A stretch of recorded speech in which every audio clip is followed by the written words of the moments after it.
¿Ya conoces la última publicación del Centro Love Palme México? Ven, vamos a conocerla. ¿Te gustaría saber cómo ha evolucionado el concepto de seguridad nacional e internacional en el presente siglo? ¿Deseas saber sobre la problemática de la seguridad ciudadana o hídrica? ¿Qué lugar ocupa el terrorismo en la agenda de seguridad nacional de México y por qué? ¿Qué relación existe entre género y seguridad? ¿Entre seguridad y cultura? Las respuestas a estas y otras preguntas se encuentran en el libro colectivo La seguridad extraviada, apuntes sobre la seguridad nacional de México en el siglo XXI. Coordinado por María Cristina Rosas y con las reflexiones de Guillermo Garduño, Luis Eduardo Pérez Ortiz Cancino, Gustavo Mauricio Bastien, Héctor Frías, Alfonso Aragón, Jorge Alfonso Monjaraf, Fernanda Padilla, José Jesús Borjón, Salvador Díaz Huitrón, Tomás Martínez, Severino Cartagena y Juan Pablo Prado. Adquiere ya, La seguridad extraviada, apuntes sobre la seguridad nacional de México en el siglo XXI. Envíanos un mensaje a través de nuestras redes sociales para adquirir esta y otras obras del Centro Love Palme México. Contáctanos hoy mismo.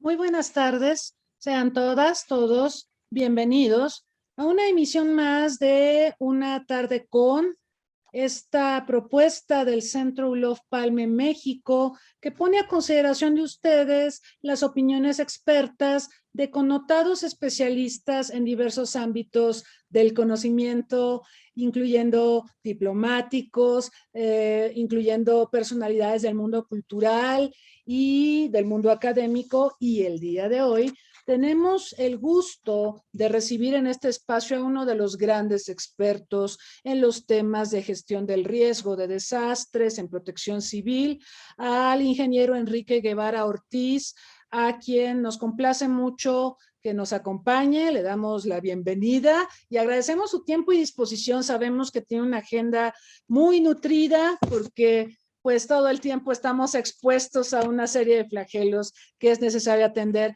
Pero muchas gracias por estar esta tarde con nosotros. Buenas tardes, doctora Rosas. Para mí es un gusto estar hoy aquí con ustedes. Es verdad, a cualquier hora, en cualquier momento, llegan noticias de que algo sucedió, de que está lloviendo, de que un sismo, de que una emisión de ceniza en el volcán. Todo el tiempo nos mantenemos ocupados, pero ese es nuestro trabajo. Aquí estamos para ver cómo le hacemos para reducir riesgos y para prevenir desastres. Efectivamente, y le agradecemos mucho y además lo felicitamos por el gran trabajo que desarrolla. El público que nos acompaña aquí en Zoom y quienes nos sintonizan en Facebook Live seguramente saben que hemos privilegiado mucho el tema de la gestión de riesgos de desastre, de protección civil y de visibilizar un poco más todo lo que es el trabajo de prevención. Siempre la prevención salva vidas, es más barata y nos permite anticiparnos a diversos hechos. Algunos ciertamente son anticipables, otros es más complicado, los sismos es bastante más complicado, pero podemos tener una preparación que nos permita reaccionar de la mejor manera posible y hacer una buena utilización o uso de recursos materiales y humanos de los que disponemos. Aprovecho también para agradecer a Ana Hernández. Ella pues ha sido instrumental, ha sido un personaje muy importante para que podamos tener a personalidades como el ingeniero Guevara o como Laura Gursa y también hemos tenido otros foros en donde ellos y otros expertos más han podido coincidir para ver estos temas. Me voy a permitir presentar algunos datos curriculares de nuestro invitado. El ingeniero Guevara Ortiz es ingeniero mecánico electricista por la UNAM. Tiene estudios de especialización en instrumentación, monitoreo y alertamiento de fenómenos naturales en México y el extranjero. Asimismo, cuenta con un diplomado en Dirección de Programas de Prevención de Desastres y Protección Civil por el Instituto Nacional de Administración Pública y el Centro Nacional de Prevención de Desastres. Fue ayudante de investigador del Instituto de Ingeniería de la UNAM, coordinador operativo del Servicio Sismológico Nacional. Colaboró y lo sigue haciendo en el Centro Nacional de Prevención de Desastres, donde ha tenido diversas responsabilidades, ocupando cargos como investigador, como jefe del área de instrumentación sísmica, como jefe del área de monitoreo volcánico, como director de instrumentación y cómputo, y actualmente es su director general. Ha sido miembro de diversos comités, entre los que destacan el Comité Científico Asesor del Volcán Popocatépetl, Comité para la Integración de la Red Sísmica Mexicana, Comité Técnico del Fondo para el Cambio Climático, Comité Técnico Científico y del Consejo Científico Asesor del FOPREDEN, del Fondo para la Prevención de Desastres. Al rato vamos a hablar de estos fondos. De este fondo él fue presidente entre 2007 y 2008. Participó en los grupos de trabajo para la elaboración y cambios de las reglas del FOPREDEN y la Ley General de Protección Civil, publicada en 2012 y en la que se incorporó la visión de la gestión integral de riesgos. Autor y coautor de publicaciones, reportes técnicos, ponente en conferencias y cursos nacionales e internacionales relacionados principalmente con el monitoreo de fenómenos naturales, alertamiento y prevención de desastres. Ha impartido talleres sobre estos temas y ha representado al Gobierno de México en conferencias internacionales como aquella que se celebró en Bonn, Alemania en 2006, la Conferencia Internacional sobre Sistemas de Alerta Temprana, y también en Ginebra en la evaluación de los avances en la implementación del marco de acción de Hyogo. Recientemente también fue consultor de la Oficina para la Estrategia Internacional para la Reducción de Desastres de la ONU. Él tiene una vastísima experiencia y queremos aprovechar esa experiencia en este intercambio que nos convoca en este espacio el día de hoy. Ingeniero, para comenzar, y nuevamente agradeciendo su presencia, el CENAPRED pues es un resultado de un evento muy desafortunado, como recordamos, el terremoto del 85 que nos cambió la vida. Yo sé que mucha gente que nos está sintonizando son muy jóvenes y muchos de ellos ni siquiera habían nacido, o sea, nos estamos enfrentando también a esta diferencia generacional, gente que lo vivimos, gente mucho más joven, que quizá recuerda el del 2017, pero no aquel evento cataclísmico de 1985. ¿Cómo ve usted la evolución que hemos tenido en materia de prevención de desastres desde entonces hasta hoy? ¿Qué avances hemos tenido y en qué tenemos que poner atención? ¿Qué nos falta por hacer?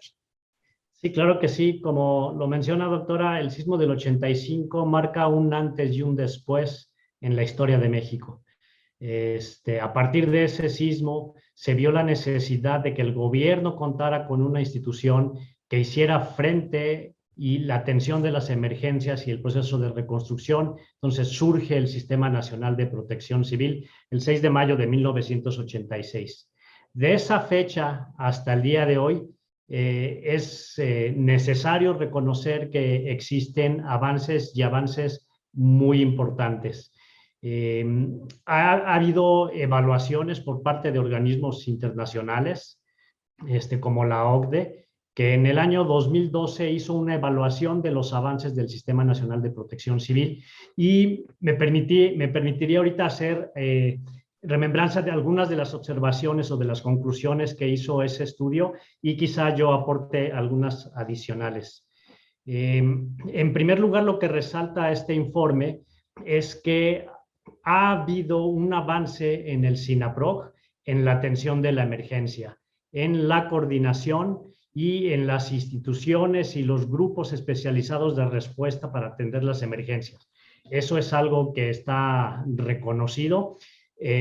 Sin embargo, también es necesario reconocer que hace falta una mayor preparación y coordinación en la atención de las emergencias. Si bien hay avances y hay varios documentos donde refieren que México es un país pionero en ese sentido.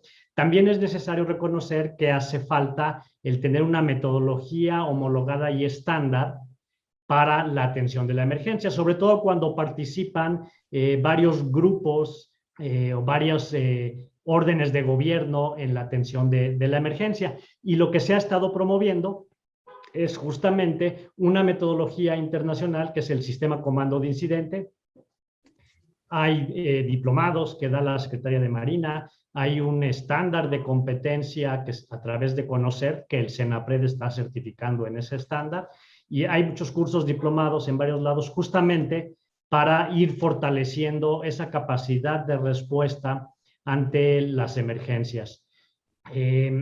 También es necesario reconocer que si bien hay estos avances, es necesaria también organizar mejor a esa solidaridad que han manifestado la población de México de salir a apoyar en el momento de la emergencia, con muy buenas intenciones, con mucho ánimo de querer salvar vidas. Sin embargo, también es necesario buscar esquemas que permitan una participación organizada de la sociedad.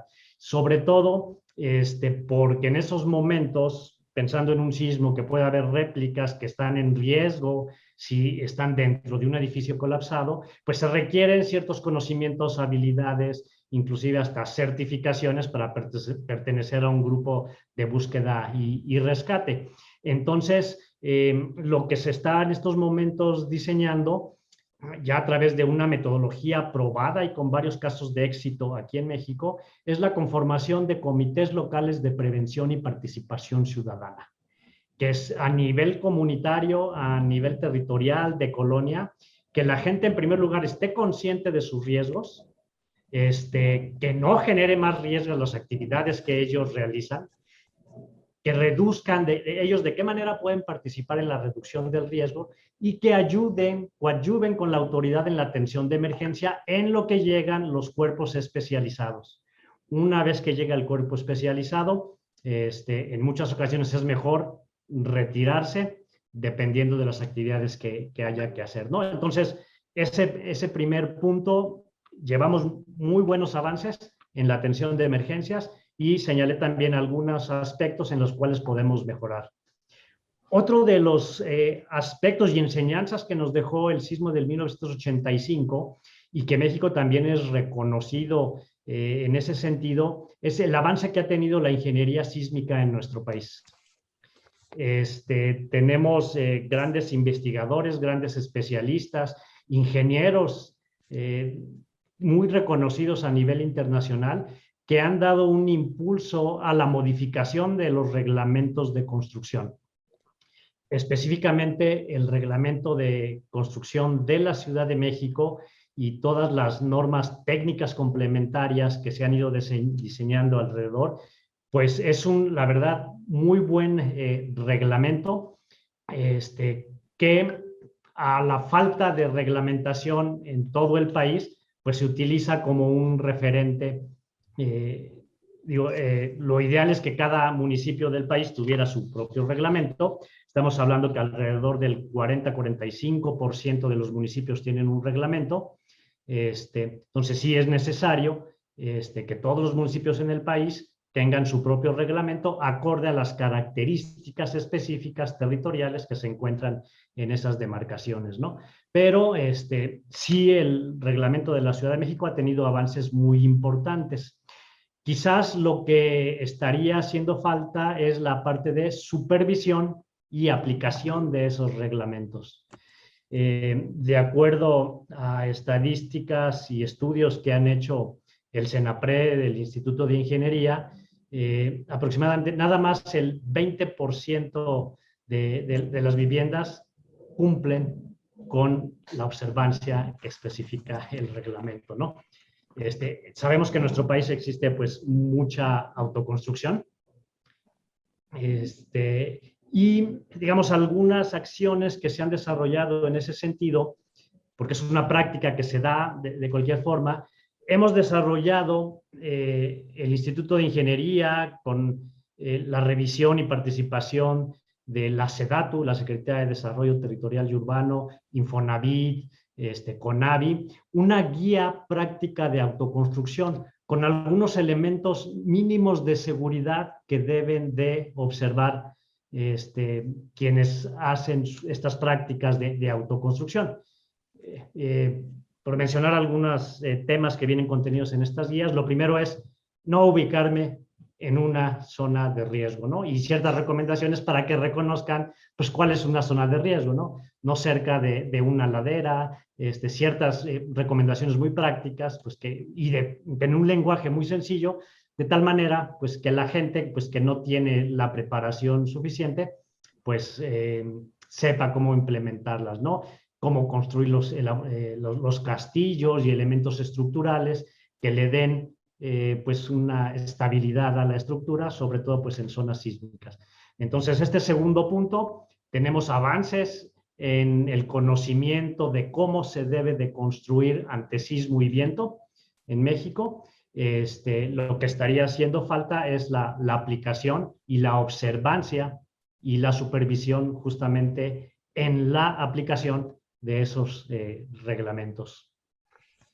Un tercer elemento que podría mencionar y que también es reconocido a nivel internacional, ya lo mencionaba, doctora, pues es los avances y los que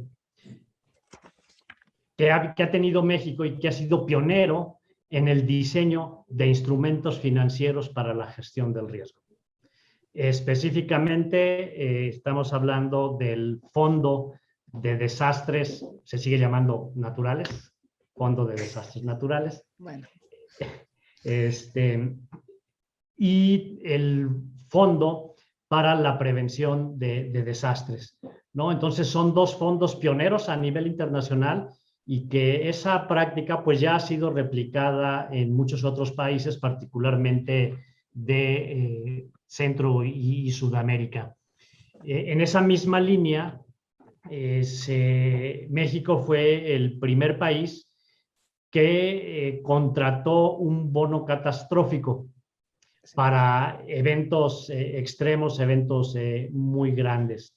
Esquemas de aseguramiento, el propio Fonden, el fideicomiso que existía anteriormente estaba asegurado ese fondo, además del bono catastrófico, también tenía un esquema de aseguramiento.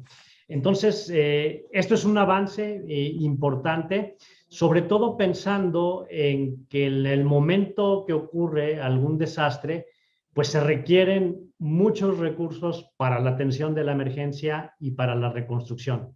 Y que si un gobierno no tiene esa previsión financiera, puede provocar un desbalance en la economía y la utilización de recursos de otros fondos, de otros programas que estaban destinados al desarrollo social, a la salud, a muchos temas y muchas prioridades que existen en el país, ¿no? Entonces, esos mecanismos, esa previsión financiera, pues México fue pionero, inició en 1996, la primera vez que el Fonden entró en operación, y pues desde entonces ha tenido una evolución, ha ido perfeccionándose, se han ido modificando los esquemas, como mencionaba, ahora ya no hay fideicomisos, ahora se hace a través de ampliaciones presupuestales a las cabezas de sector, pero sigue el fondo operando, siguen etiquetándose recursos anualmente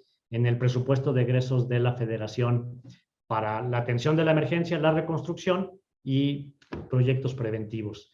Sería un tercer avance que yo vería en estos, así como grandes avances. Y podría mencionar también avances importantes en el tema de los sistemas de alerta temprana, que también en el estudio de la OCDE también reconoce. México fue el primer país que hizo un alertamiento público para sismo, ¿no? Inicialmente la alerta sísmica fue diseñada para detectar sismos en la costa del Pacífico, particularmente en el Gap de Guerrero, donde existe el potencial de que se genere un sismo de gran magnitud. y que pues tenga impacto esto en la Ciudad de México. Entonces, con ese propósito se diseñó el sistema de alerta temprana, se ha ido expandiendo a tener otras zonas de cobertura, ya no solo las costas de Guerrero, sino prácticamente toda la costa del Pacífico, y también se ha ido incrementando el número de estaciones al interior. Entonces, pues eso es una herramienta muy útil que puede ser la diferencia entre la vida y la muerte. Y debemos de sacarle un mayor provecho y un mayor uso, ¿no? Digamos, está el sistema, está la tecnología, lo que falta es la parte social, ¿no? La forma en cómo vamos a responder nosotros como ciudadanos. Creo que hay mucha labor que hacer para realmente ver a la alerta como esa oportunidad de vida. Tenemos sistemas de monitoreo muy completos, la labor que realiza el Servicio Meteorológico Nacional, la Comisión Nacional del Agua, con el monitoreo de las presas y lo de los ríos, el sistema de monitoreo del volcán Popocatépetl, toda la red sísmica mexicana, los sistemas de alerta hidrometeorológica que se han ido desarrollando para ciudades específicas y el sistema de alerta temprana para ciclones tropicales. A partir de su implementación en el año 2000, se vio una reducción muy importante en el número de decesos asociados a ciclones tropicales. Previo al 2000, en promedio había del orden entre 200 y 300 defunciones, muy lamentable, y a partir de la implementación de este sistema de alerta temprana de ciclones tropicales, tuvo una reducción drástica. Y uno de los éxitos de este sistema fue que se enfocó en acciones ya dirigidas específicamente a nivel local, a nivel territorial. Una serie de colores para cada uno de los municipios que pueden verse afectados y con acciones muy concretas, muy definidas de qué es lo que se debe de hacer en cada uno de los niveles de alertamiento, ¿no? Entonces, uno de los, además de pues, la parte técnica y del monitoreo, tuvo este eco ya en la implementación de acciones, porque de nada sirve tener tecnología, tener un aviso de un alertamiento, si no se sabe qué hacer, si no se sabe responder.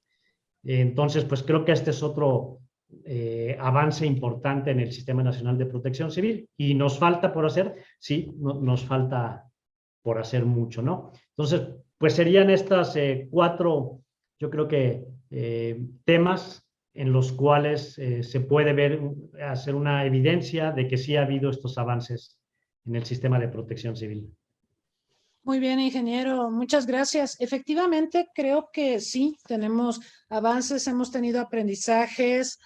Es muy importante el trabajo con la población, esto que mencionaba, de sensibilizar a las personas respecto al riesgo, que eviten generar riesgos. Acá, por ejemplo, en Ciudad de México se ha trabajado mucho con los comités vecinales. La PROSOC, por ejemplo, nos ha pedido, yo vivo en un condominio donde nos han pedido crear un comité de protección civil y justamente en esta idea de sensibilizar más a quienes habitamos en un inmueble que pues enfrenta desafíos ante sismos o eventos hidrometeorológicos u otros más. Pero por otro lado podemos ver alrededor de la Ciudad de México o incluso dentro de la propia Ciudad de México. Usted lo sabe, ingeniero, estas lluvias torrenciales que hemos tenido en las últimas semanas, lo que ocurrió en Ecatepec, en el cerro, que se desgajó, eso es muy desafortunado porque pues precisamente hay muchos asentamientos humanos en zonas de alto riesgo. ¿Cómo podríamos sensibilizar a estas comunidades para evitar situaciones tan desafortunadas como las que hemos visto? Efectivamente se ha reducido el número de víctimas fatales, yo creo que ahí sí se ve un avance, pero a donde volteemos, cuando vamos rumbo a Pachuca y pasamos por Estado de México, rumbo a Tecámac o al nuevo aeropuerto, vemos un montón de asentamientos de casitas en cerros en zonas de alto riesgo, ¿no? ¿Qué podríamos hacer en ese caso? Justamente creo que eso es uno de los principales aspectos en los cuales debemos de volcarnos todos como sociedad y gobierno para hacer lo que se le llama la gestión prospectiva del riesgo. Y si me permite, doctora, me gustaría a mí mencionar o un poco hablar de este cambio de visión que se requiere en el país. La protección civil, ya vimos, nace en 1985 como una respuesta de la sociedad de tener una organización para hacer frente a grandes desastres. Eso fue en el 86 cuando surge.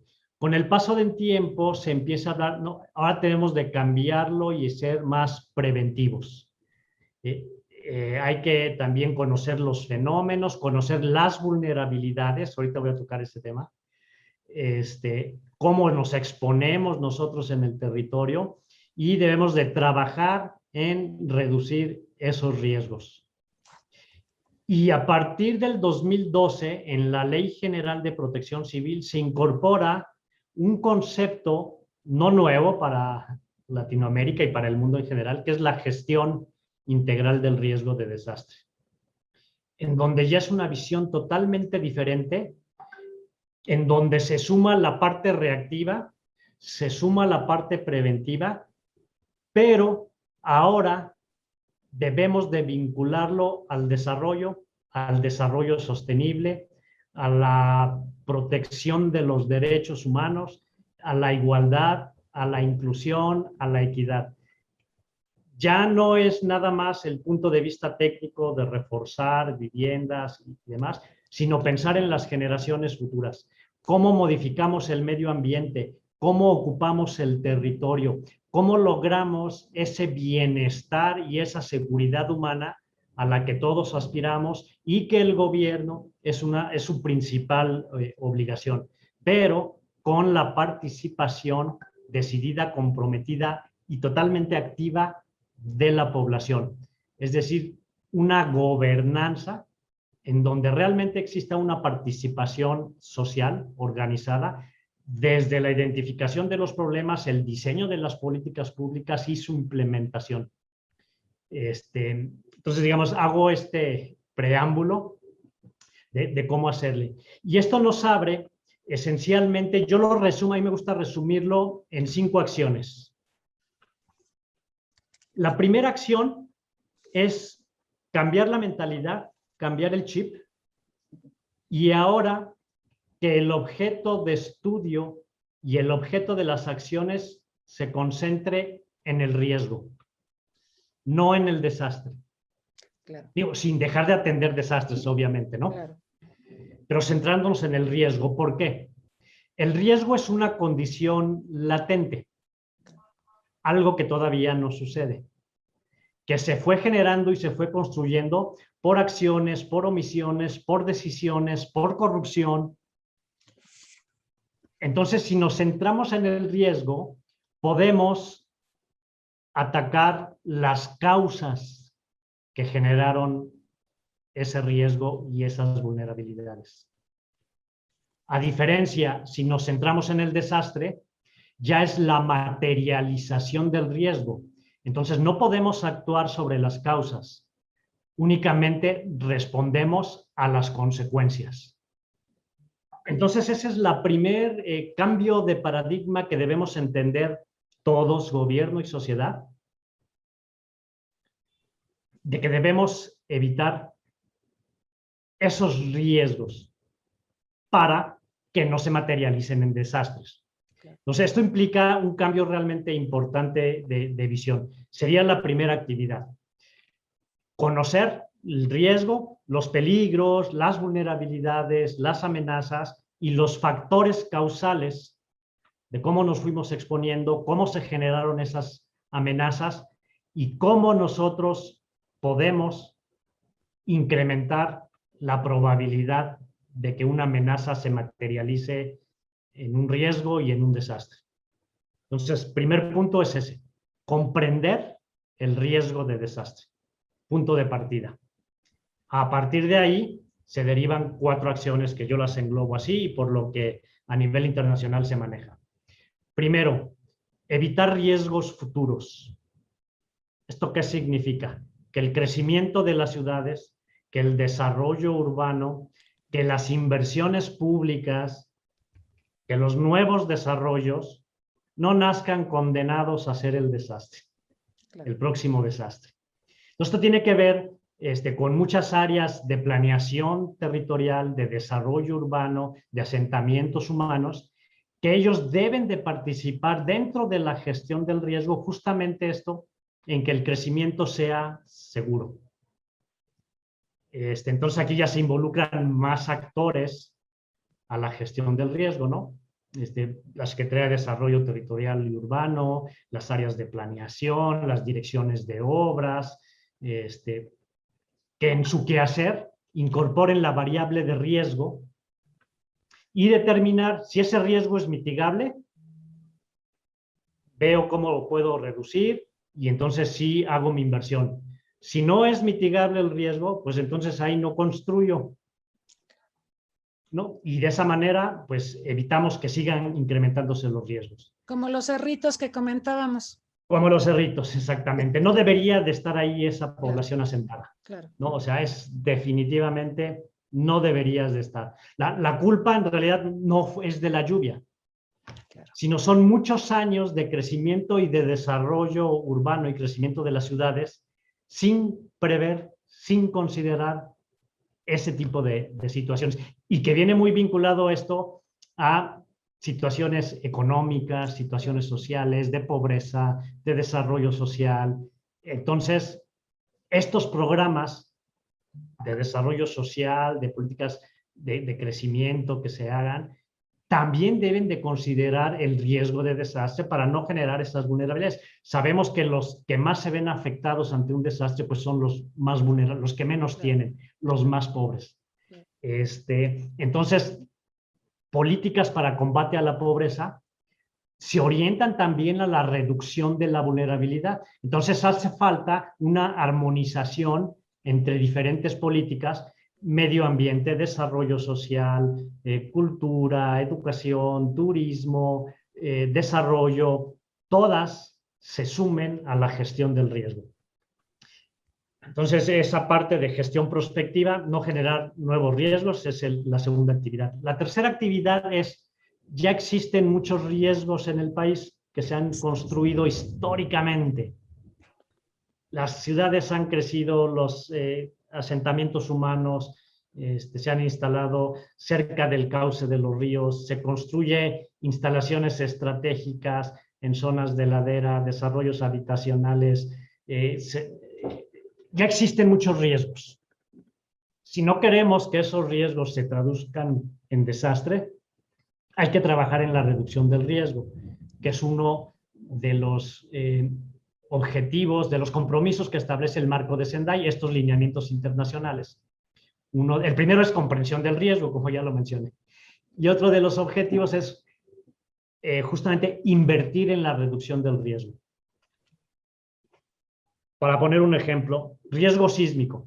Sabemos que es un país expuesto a la ocurrencia de sismos, si pueden ocurrir sismos fuertes. ¿Qué es lo que sucede cuando ocurre un sismo y por qué ocurre el desastre? Porque se caen las casas, porque se destruyen, porque se dañan. Esa es la causa de fondo, ¿no? ¿Cómo reducimos riesgo? Reforzando las viviendas y reforzando las casas. Para eso se requiere invertir recursos. Entonces sí es necesario una mayor inversión de recursos y sobre todo pensando, y hay muchos análisis que se han hecho, que invertir en prevención tiene una relación beneficio-costo al menos de 1 a 5. Hay muchos ejemplos que esta relación puede llegar, en el caso de un volcán, por ejemplo, que se hizo el análisis, de 1 a 112, por ejemplo, ¿no? Quiere decir que por cada peso que se invierta, se van a ahorrar 5 en la reconstrucción, en la atención de la emergencia y la reconstrucción. La CEPAL, por ejemplo, ellos hablan de que mínimo tiene una relación beneficio-costo de 1 a 7. Por cada peso que se invierta, se ahorran 7 en la atención de la emergencia y la reconstrucción. Entonces, pues sí, es necesario invertir. El problema es que los beneficios no son tangibles, porque son los desastres que ya no ocurren. Y eso también tiene pues sus implicaciones, ¿no?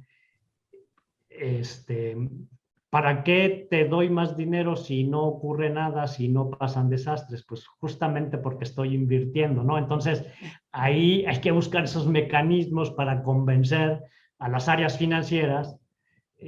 Hay muchas necesidades, sí hay muchas necesidades, pero si no le invertimos más a la prevención, este crecimiento, esta tendencia que estamos viendo a que hay más desastres cada día y cada vez nos cuestan más, y si le agregamos los escenarios de cambio climático, no es un futuro muy promisorio. Entonces tenemos que invertir en reducir esos riesgos. ¿Cómo reducimos riesgos? A través de acciones de prevención, a través de acciones de mitigación, a través de preparación. Aquí entra la componente social. Una sociedad que está mejor preparada, consciente de sus riesgos, puede trabajar justamente en esa reducción de vulnerabilidades, en esa reducción de exposición, en esa reducción de peligros antrópicos, que eso sí se puede intervenir. Sobre un sismo no podemos intervenir, esos ocurren, un ciclón, pero fenómenos antrópicos, químico-tecnológicos, socioorganizativos, en eso sí podemos nosotros evitar la componente del peligro o la amenaza. Entonces, esa es la tercera actividad. La cuarta actividad es justamente de esa preparación que tengamos para los riesgos residuales, prepararnos para atenderlos eficazmente, pero riesgos residuales. O sea, no aceptar que se van a caer las casas y entonces me preparo equipos de búsqueda y rescate. No, lo primero que tengo que hacer es que no se caigan las casas. Claro. Es prácticamente imposible llegar a un nivel de riesgo cero. Entonces, por eso digo, trabajo en reducción del riesgo, y para los riesgos residuales me sigo preparando, capacitando cuerpos de respuesta de emergencia, sistema comando de incidentes, para que cuando se presente una emergencia, algún desastre, entonces sí yo responda efectivamente. Y en esos momentos también se salvan vidas, pero tener siempre el chip de la reducción del riesgo en todo momento. También durante la atención de emergencia se reducen riesgos. Sería la cuarta etapa. Y la quinta etapa sería la reconstrucción. No volverlo a ser igual, porque si hubo desastre, fue justamente por esas condiciones preexistentes. Entonces, si vuelvo a reconstruir el puente exactamente igual que como estaba antes de la emergencia y el desastre, dentro de unos años va a volver a pasar lo mismo. Entonces, la reconstrucción implica un proceso de mejora.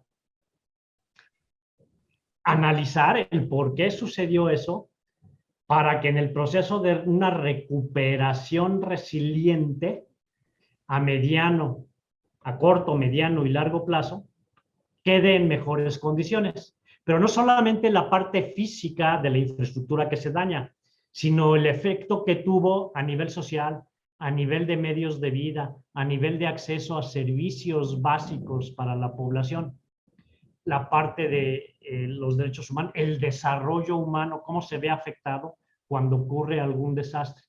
Entonces, este proceso de reconstrucción y de recuperación a largo plazo debe de ser con esta visión resiliente, lo que en Naciones Unidas le llaman el Build Back Better, el reconstruir mejor. Si no, entonces, estos 5 pasos, digamos como que es lo que debemos hacer énfasis todos, pero todos, sociedad, iniciativa privada, academia, todos los sectores de gobierno y órdenes de gobierno, participar como un tema transversal la gestión del riesgo de desastre. Solamente si logramos cambiar así el chip, lograremos revertir estas tendencias a incrementar el número y impacto de los desastres. Sería más o menos, doctora, la visión y en lo que se está trabajando. Y como se han ido diseñando las políticas públicas en ese sentido.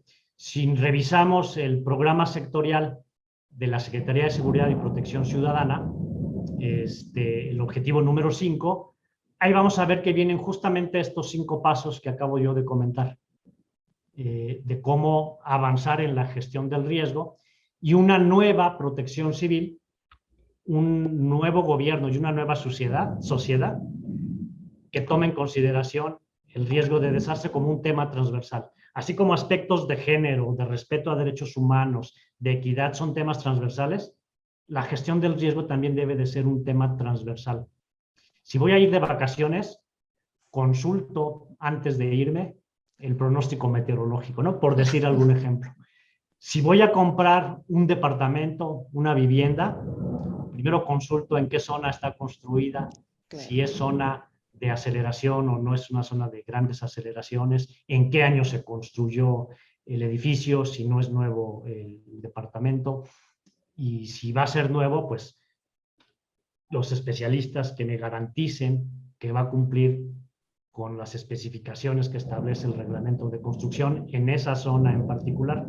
Es decir, debe ser ya parte de nuestra cultura, y eso significa que ese conocimiento se traduzca en hábitos, para que entonces sí podamos decir que es parte de nuestra cultura. Claro, claro. Sí, ingeniero, muy, muy importante esto de la transversalidad en la gestión del riesgo. Tenemos un montón de preguntas, invitamos a quienes, porque hay personas que me preguntan si pueden hacer una pregunta. Bueno, claro, pónganla en el chat y la leemos para nuestro invitado. También quienes están en Facebook Live, gracias, estamos recibiendo sus preguntas. Preguntan sobre el panorama a la luz del calentamiento global, del cambio climático y su impacto en nuestro país.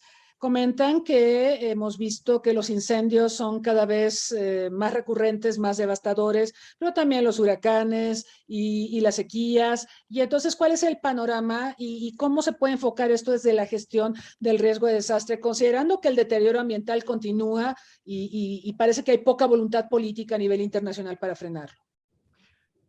Pues yo coincido y me asusta también los escenarios a futuro. Sí. Me asusta, ¿no? Cuando vemos estas proyecciones que hacen si no se detiene el calentamiento global,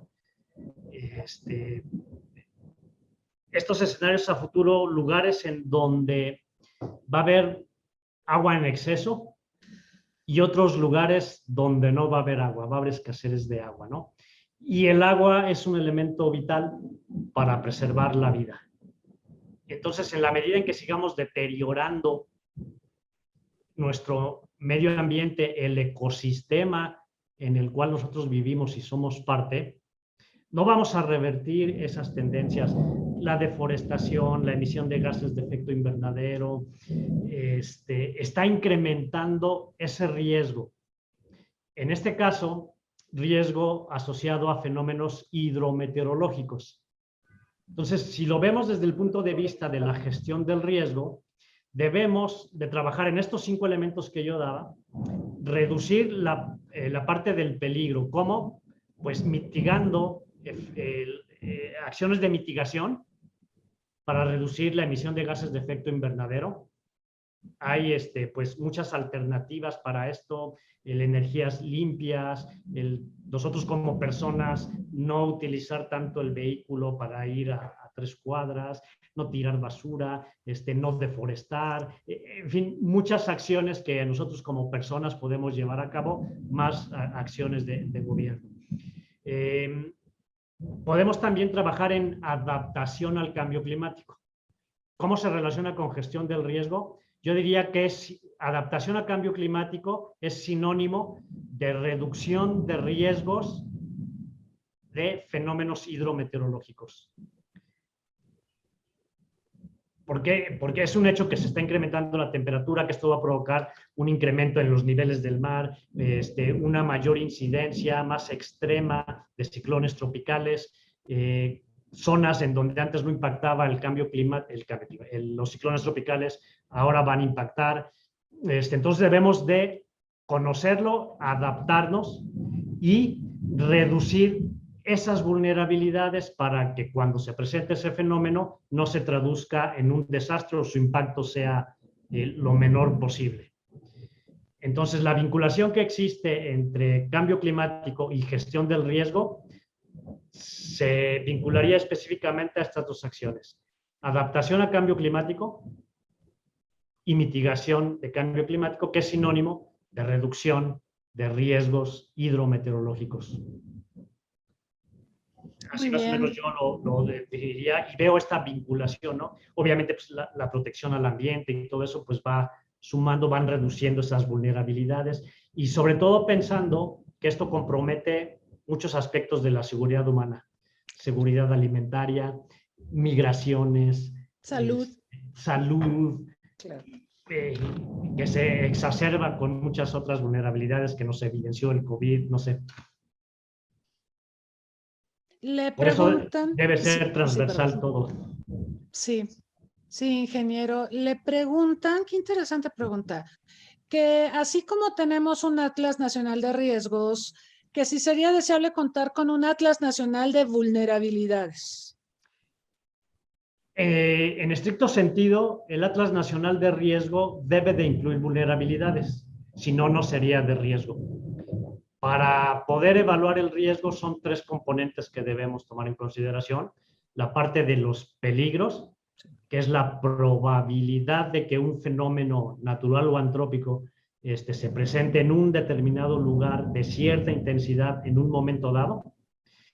El segundo componente es la vulnerabilidad, que esta puede ser analizada desde diferentes puntos de vista: vulnerabilidad física, si estamos hablando de infraestructura; vulnerabilidad social, económica, ambiental, institucional, cultural.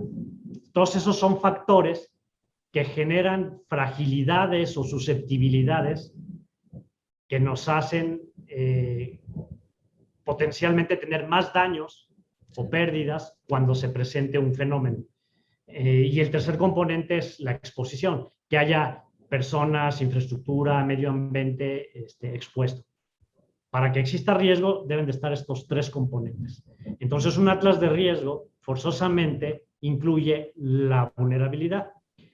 En la práctica, en la realidad, ¿todos los atlas de riesgo que hay en el país incluyen también vulnerabilidad? No. ¿Hay muchos que sí la incluyen? Sí. Pero entonces, un atlas de riesgo ya incluye la vulnerabilidad. La Comisión Nacional del Agua, en colaboración con el Senapred, sacó un atlas de vulnerabilidad ante el cambio climático. Específicamente así, porque así se los mandata la ley de cambio climático.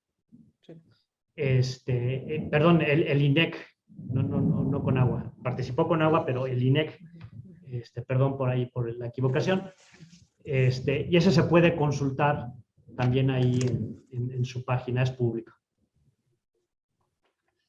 Sí, ingeniero. Hay otra pregunta. Dice que usted ha sido muy preciso en los puntos mencionados para conseguir ese objetivo en la gestión prospectiva en México, pero por poner un ejemplo, lo acontecido en el Cerro del Chiquihuite, ¿cómo podría comenzar a deconstruir el riesgo? Me acordé ahorita de José Luis Flores, ay, que en paz descanse, cuando hablaba así, un besito, un abrazo a su familia y a toda la comunidad de protección civil, lo extrañamos mucho. Él hablaba mucho de que los riesgos se construyen socialmente, ¿no? Entonces, aquí nos hacen una pregunta de ese tipo, dice, tomando en cuenta lo del Cerro del Chiquihuite, ¿cómo podría comenzar a deconstruirse el riesgo? ¿Cómo conseguir que veamos cambios tangibles en la percepción de los habitantes y autoridades de la zona? Es un proceso complejo y que va a tomar mucho tiempo, que requiere voluntad política, que requiere recursos y que requiere participación social. ¿Qué es lo que hay que hacer? Lo primero, como punto de partida, conocer bien el riesgo. Ya está identificada toda esa zona como una zona de alta susceptibilidad a inestabilidad de ladera. No por estos mapas que ha elaborado el Senapred durante 20 años, a través de investigaciones, visitas, recorridos, características del subsuelo, si llueve mucho, si no llueve mucho, tipo de suelo, edafología. Todo eso está integrado actualmente en un mapa, que es un mapa de susceptibilidad a inestabilidad de ladera, con un nivel de detalle muy preciso, ¿no? Entonces, toda esa zona ya está identificada como una zona de alta susceptibilidad. ¿Qué es lo que hay que hacer? Estudios específicos ahí en sitio. Hay unos bloques macizos rocosos de varios metros que superan 10, 15, 20 metros de alto, que esos hay que ver qué tan estables son o qué tan inestables están. Haciendo estos tipos de análisis, se pueden determinar si es factible medidas para estabilizarlos y mitigar el riesgo.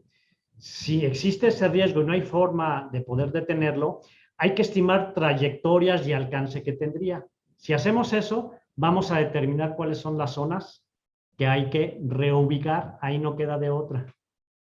Hay que reubicar, ¿no? Entonces hay que hacer estos estudios que llevan meses elaborar estos estudios para poder tener una mayor precisión y una mayor definición del peligro y del riesgo que implicaría. ¿Qué más se puede hacer? Ya detener el crecimiento y el desarrollo arriba de donde ya está ahorita. Entonces, esto va a implicar una revisión de los planes de desarrollo urbano y de ordenamiento territorial para evitar que se siga construyendo a esa zona. Buscar esquemas y opciones para la gente que está en riesgo, darles otras opciones de vivienda. El hecho de que estén ahí implica un riesgo, pero no es fácil decir, pues evacúen 5,000 personas, 5,000 viviendas, ¿no?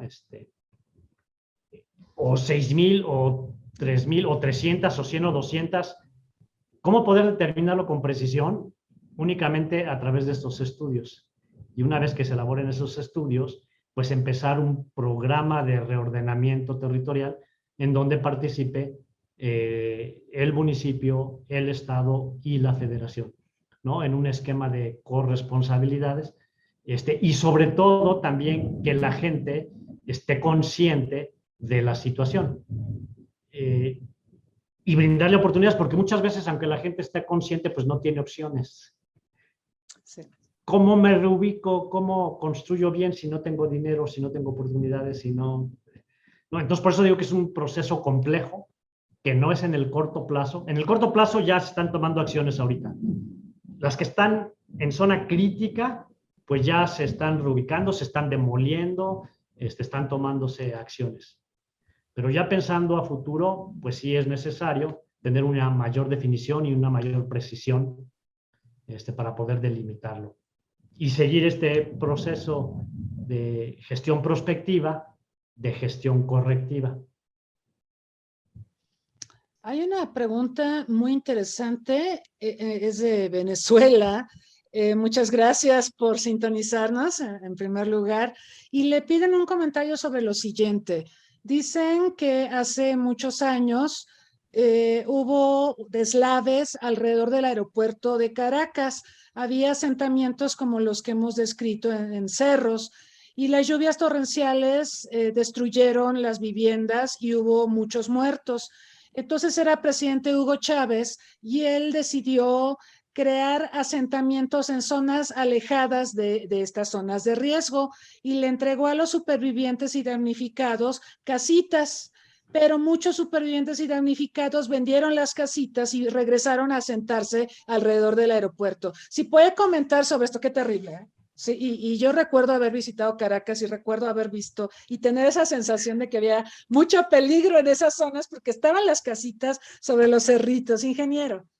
Sí, cuando hablamos de gobernanza que implica una participación social comprometida y que sean parte de la toma de decisiones, creo que es justamente, existe un arraigo de las personas a su lugar. Sí. Por un lado, ¿no? Que los une a su lugar donde están.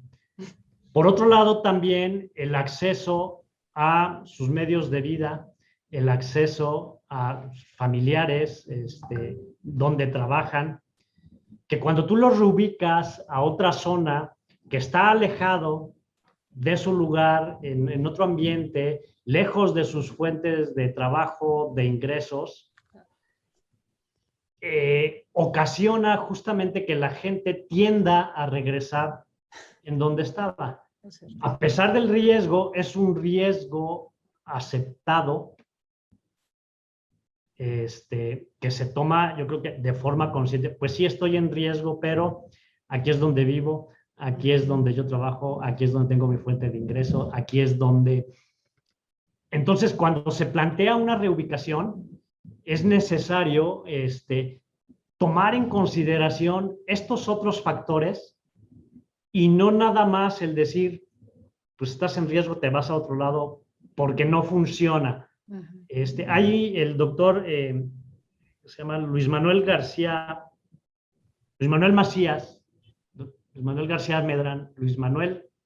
Macías Medrano, tiene una publicación muy interesante sobre reubicaciones y que habla justamente de esta complejidad para elaborar reubicaciones, y menciona que son pocas las reubicaciones exitosas, justamente por este tipo de cuestiones. Y lo que hay que hacer en todo caso, si te reubiqué porque esa zona estaba en riesgo, esa habitación estaba en riesgo, demolerla para evitar que se vuelva a ocupar. Porque si no son las mismas personas, pues pueden llegar otras personas que andan buscando un lugar en donde vivir, en donde resguardarse, y las ocupan, ¿no? Entonces, si ya se decide hacer una reubicación, pues hay que hacer todos estos análisis sociales, económicos, culturales, económicos, y demoler las casas para evitar que regresen, ¿no? Entonces, es algo muy complejo que requiere la concurrencia de múltiples actores. Le preguntan, complementando este planteamiento, que, o más bien comentan, que se debería considerar trabajar en lo psicológico con una metodología efectiva para aceptar el cambio de domicilios y explicarle a las personas el riesgo al que se están enfrentando. Sí, de acuerdo. De acuerdo, eso influye mucho, ¿no? Digo, además de ese dolo, si perdieron familiares, pues el duelo que traen, ¿no? El perder su casa, no es algo sencillo, no todos lo pueden manejar tan fácilmente, ¿no? Entonces sí, totalmente de acuerdo, sí, también desde el punto de vista psicológico, este apoyo emocional que se les pueda dar es muy necesario, como se está haciendo ahorita justamente ahí en el Cerro del Chiquihuite, en Naucalpan. Se está brindando apoyo psicológico. Y también en la pandemia, ingeniero, también se está trabajando en lo psicológico. Sí. Ha sido terrible esto. Totalmente. Desde cualquier punto de vista que lo veamos, las afectaciones emocionales, psicológicas, de todo tipo. Le preguntan, a propósito de la pandemia, sobre gestión del riesgo frente a las pandemias que vienen. ¿Qué hemos aprendido y qué deberíamos hacer para las pandemias que sin duda vendrán?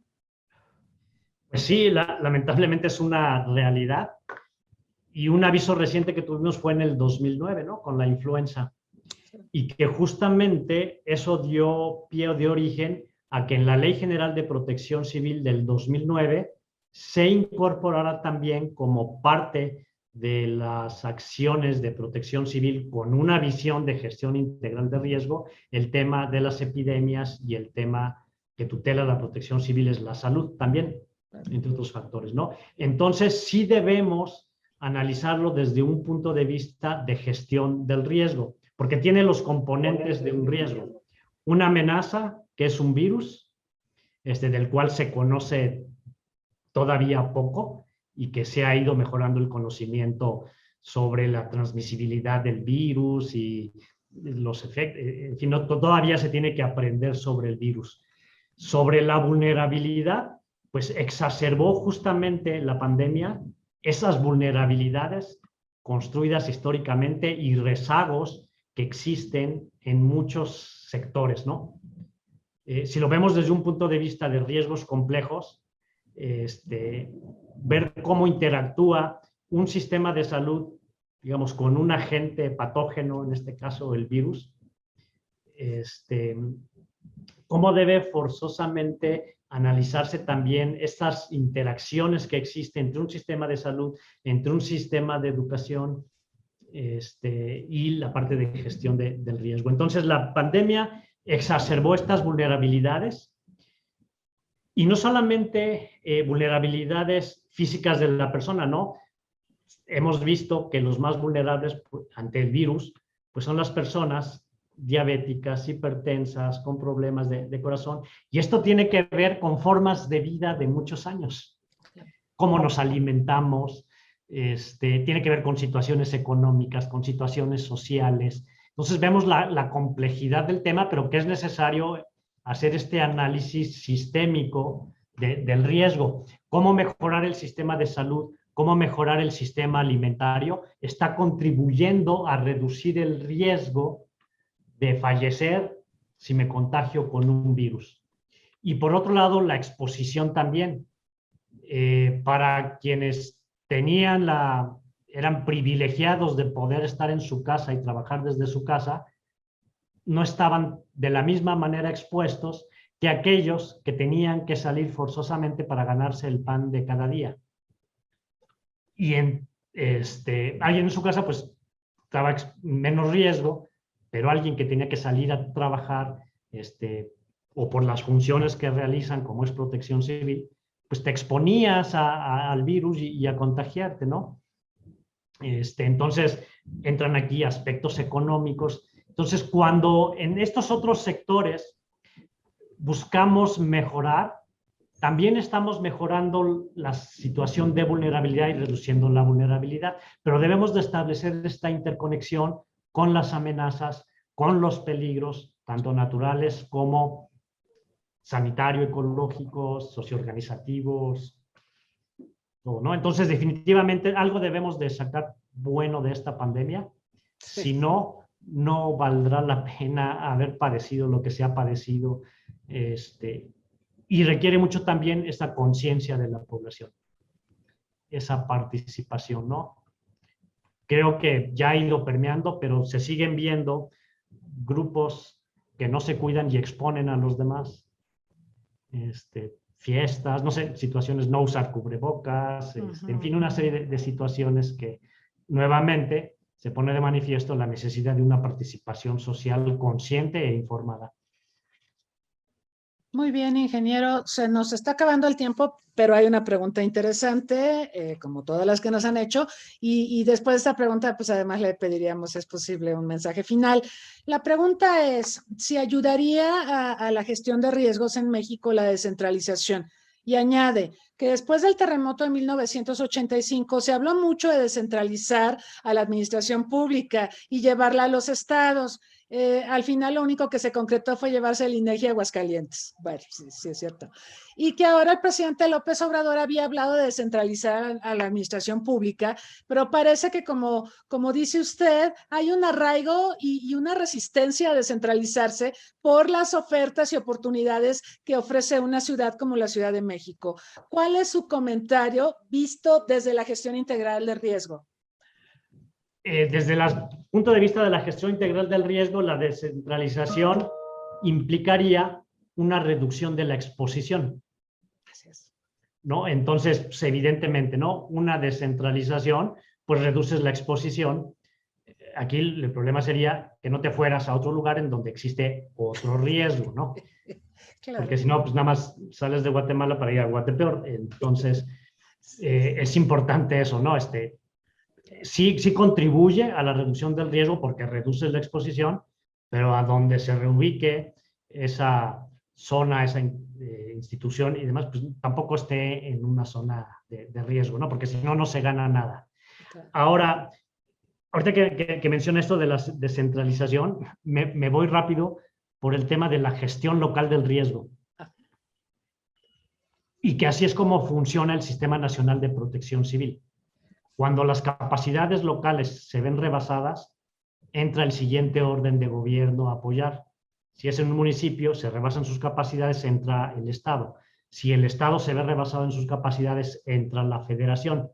Ese principio de subsidiariedad debe de reforzarse en fortalecer capacidades para gestionar los riesgos a nivel local, a nivel territorial, que ahí es donde se gestan los riesgos, con acciones a nivel muy local. Entonces, si gestionamos los riesgos con esos 5 pasos que decía, entonces nos volvemos resilientes. La resiliencia es una capacidad que se aprende y se fortalece y se desarrollan esas habilidades. Es el resultado de gestionar riesgos, pero hay que empezar en lo local, ¿no? Hablando de esta descentralización, en lo local es donde debemos enfocar más y echarle más ganas para fortalecer esas capacidades a nivel local. Ahorita me hizo recordar un principio que subyace al Reglamento Sanitario Internacional a propósito de la gestión pandémica, porque ahí se establece que hay que contener las amenazas epidemiológicas localmente. Y ya si eso se ve rebasado es cuando entran otras instancias, incluidas las multilaterales, ¿no? Pero en una evaluación de esto, ingeniero, se hablaba de que parece que hay una resistencia de muchos países a la contención local, porque dicen que entonces se tendrían que enfocar a eso y desatender. Creo que ahí está muy mal comprendido el tema de la gestión integral. Desatender otros temas que son importantes para ellos. Yo creo que eso es un error, pero no sé si tiene un comentario al respecto. Coincido, tiene que verse de una manera integral y no ver temas aislados y desarticulados. Claro. Todo debe de articularse, homologarse, armonizarse, cualquier sinónimo que veamos, ¿no? Y requiere la concurrencia de múltiples sectores. Entonces, pues sí, se requiere esta participación y esta transversalidad que hablábamos. Sí. Y definitivamente sin una conciencia social, sin una conciencia colectiva, pues difícilmente se puede lograr, ¿no? O sea, es un esfuerzo conjunto de sociedad y gobierno. Así es, así es. Ingeniero, pues empezamos hablando del sismo del 85 y de cómo para las generaciones actuales es un tema desconocido, ¿no? Porque no lo vivieron, pero mucho de lo que tenemos hoy en protección civil, mucho de lo que usted ha descrito, muchos de los avances que tenemos obedecen a ese terrible, terrible suceso. ¿Cuál sería su mensaje para las nuevas generaciones que quizás son más sensibles al sismo de 2017 o al que tuvimos ahora este 7 de septiembre? ¿Qué les diría usted? ¿Qué deberíamos fomentar en estas nuevas generaciones a la luz? No solo de sismos, digo, hay mucha actividad volcánica y hemos tenido estaciones de lluvias cada vez más intensas. O sea, en la totalidad de desafíos que tenemos de todo orden, sí, incluso los antrópicos, ya no solo los naturales. ¿Cuál sería su mensaje a las nuevas generaciones? Yo creo que lo resumiría con una frase que sería: nosotros somos los constructores de nuestro destino. Y que aquellas acciones u omisiones o actos de corrupción o irresponsabilidades en nuestros actos nos conllevan a situaciones que ponen en riesgo nuestra vida, que ponen en riesgo nuestro futuro y el de las generaciones futuras. Entonces, si nosotros somos capaces de construir, más bien debemos de ser capaces de construir un mejor futuro. Todos aspiramos a vivir en un entorno de bienestar, en donde tengamos garantizadas nuestras necesidades y de nuestras generaciones futuras. La solución está en nosotros. Hay que empezar a cambiar en lo individual, respetando cualquier norma, cualquier ley que exista y sobre todo pensando en el bien común. Cuando cambiemos de chip y las acciones que nosotros hagamos estén orientadas al bien común, yo creo que estamos contribuyendo de una manera muy radical a reducir el riesgo de desastres y muchos otros riesgos y enfocándonos en un desarrollo humano integral, ¿no? Pero pensar en el bien común, en los demás. Nosotros somos los constructores de nuestro destino. Muy bien, ingeniero, muchas gracias. Gran mensaje. Y pues nos hace pensar en el trabajo que nos falta hacer como comunidad. Yo creo que la pandemia también nos ha aislado mucho, nos ha limitado nuestro tradicional espíritu gregario, nos han pedido que nos aislemos, que nos quedemos confinados y creo que eso ha provocado mucho daño. Entonces, ojalá poco a poco vayamos recuperando nuestras vidas. Va a ser muy diferente, por supuesto, ahora. La pandemia yo creo que fue un evento cataclísmico que nos cambió. Hay un antes y un después. Igual que con el terremoto del 85, hay un antes y un después con la pandemia. Pero tenemos que construir una mejor sociedad. Yo creo que idealmente de cada cataclismo que enfrentamos deberíamos de resurgir con conocimiento, con la experiencia y tratando de no repetir los errores. Y como decía hace un momento el ingeniero, me encantó, de que si tienes un puente que construiste en una zona de riesgo y se cayó, pues no vas a volver a hacer el puente en la misma zona de riesgo, ¿no? O sea, vas a buscar un mejor lugar para hacer el puente, pues así tiene que ser nuestro aprendizaje en la gestión integral del riesgo y, por supuesto, en la construcción de una sociedad más próspera y segura. Le agradezco mucho, ingeniero, su tiempo, su sabiduría, sus conocimientos. Agradezco también a quienes nos han hecho preguntas y comentarios a lo largo de la transmisión aquí en Zoom y en Facebook Live. Los invitamos para este jueves que viene. Vamos a hablar de un tema muy relacionado a los que hemos tocado con el ingeniero Guevara, que es justamente la biodiversidad y la seguridad ambiental, que es uno de los temas más empoderados en la agenda internacional y donde nos gustaría ver más voluntad política, pero de esta nos hablarán los expertos este jueves a las 11 de la mañana y los invitamos cordialmente a acompañarnos. Y pues la recomendación de siempre, síganse cuidando y hasta la próxima. Muchas gracias.